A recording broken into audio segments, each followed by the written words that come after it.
Your best employees aren't always disengaged. They may be dysregulated. And if you don't understand the difference, you can quietly lose your top talent while believing you have a motivation problem. Most leaders think that psychological safety is about being approachable or having an open door policy or good intentions. But safety isn't built on personality, it's built on consequences. Psychological safety is a shared belief that the team is safe for interpersonal risk taking. And that belief is formed as people watch what happens when someone takes a risk. So in this video, I'm going to give you 9 concrete actions to take, 9 lenses to audit your system. Because safety, it's not a vibe, it's a pattern. And if you don't design it intentionally, you will accidentally design silence. Action number 1, audit the first truth teller. This is an immediate step.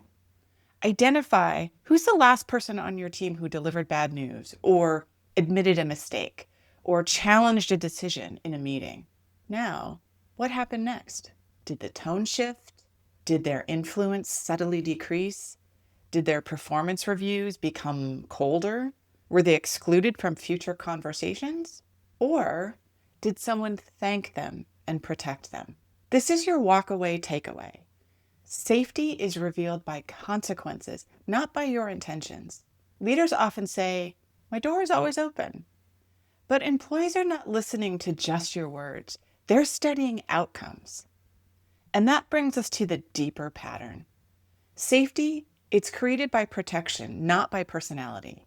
A warm leader can still run an unsafe system. A charismatic executive can still punish dissent through performance ratings or stretch assignments or social exclusion. And people track those punishment patterns, not your emotional tone. So here is the decision shift. Stop asking, "Do they like me?" Start asking, "What happens when someone tells the truth?" Action number 2, assume threat before assuming incompetence.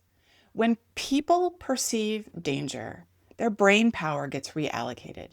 This isn't metaphorical, this is physiological. Perceived social or professional threat shifts our cognitive resources towards self-protection, and it narrows our working memory. We become less risk tolerant, less willing to explore. Now let's look at the signals that you are able to observe. Someone might be silent in a meeting, or start over-documenting their decisions, or make excessive requests for approval, or agree surface level without any kind of debate. Hey everyone, thanks for checking out my video. If you want to learn more about building a trauma-informed workplace or how survivors show up in the world and how you can support them, check out my newsletter down below. Sign up. And while you're down there, I'd love it if you click the thumbs up button to show how much you appreciated this video. Thanks so much. Leaders often think of this as disengagement, but in some cases, this could be dysregulation. And the walkaway value here is simple. When these behaviors show up, assume that someone is dealing with a threat before you assume they are incompetent. Ask, what consequences shape this adaptation?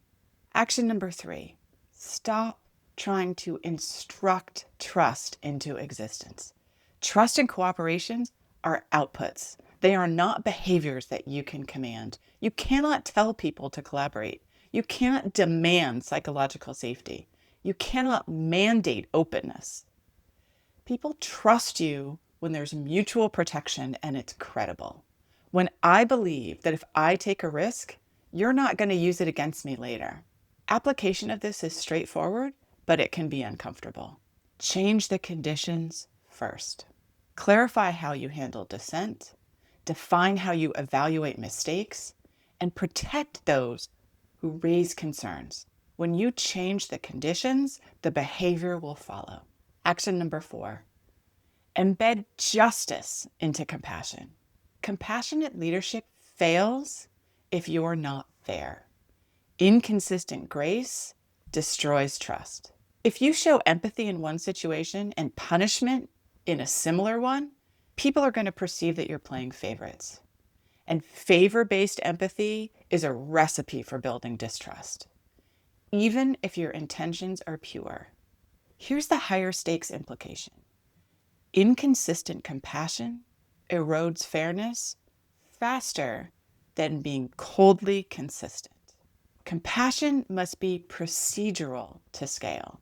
It must be embedded in how you make decisions, not dependent on who is in the room. Action number 5. Design your response to error before you demand honesty. Every employee is asking themselves one question. If I tell the truth, what happens to me? This is where a just culture is powerful. A just culture distinguishes between human error and reckless behavior, and it aligns consequences accordingly. When consequences are predictable and proportionate, it is rational for your team to lead with honesty.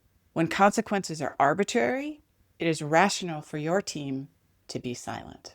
So here is the shift in your decision making. Don't tell people to speak up. Design a system that makes speaking up safe. Action number 6. Recognize that people first is a performance strategy. It's not sentimentality, it's economics. And fear taxes speed. It slows down decisions because people wait for excessive approval. It taxes quality because chronic stress impairs our ability to pay attention and it impairs our working memory. It taxes coordination because self-protection overrides shared goals. Compassion reduces internal friction costs. High-performance systems optimize for low internal threat.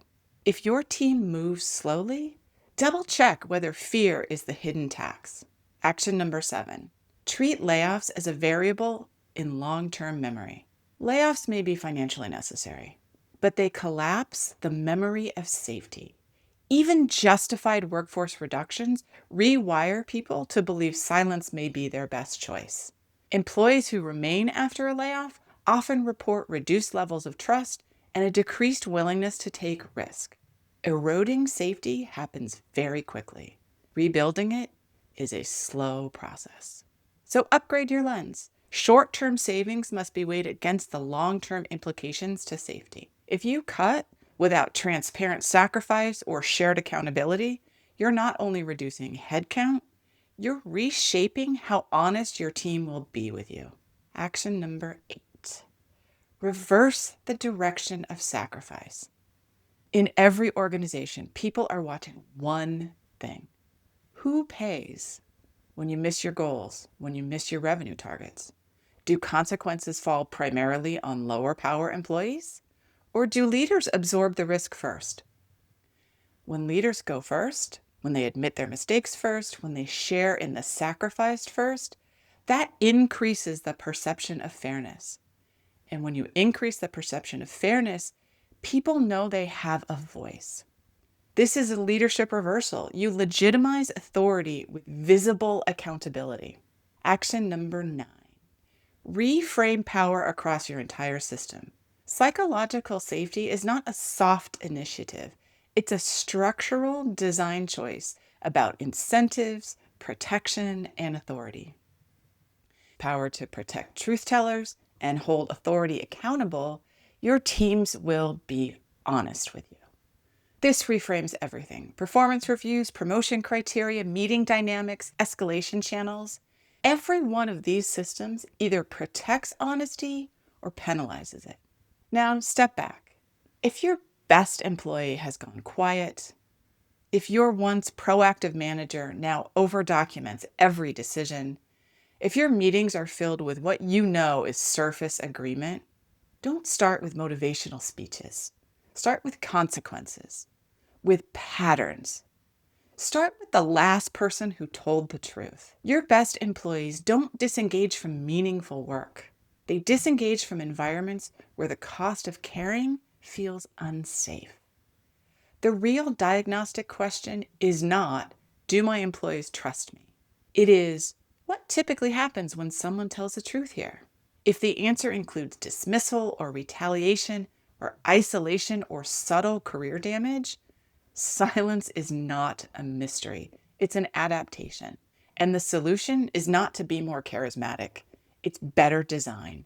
9 actions: audit consequences, assume threat before incompetence, change conditions before behavior, make compassion procedural, design predictable responses to error, optimize for low internal threat, account for safety memory in layoffs, reverse sacrifice towards leadership, align power with the protection of truth.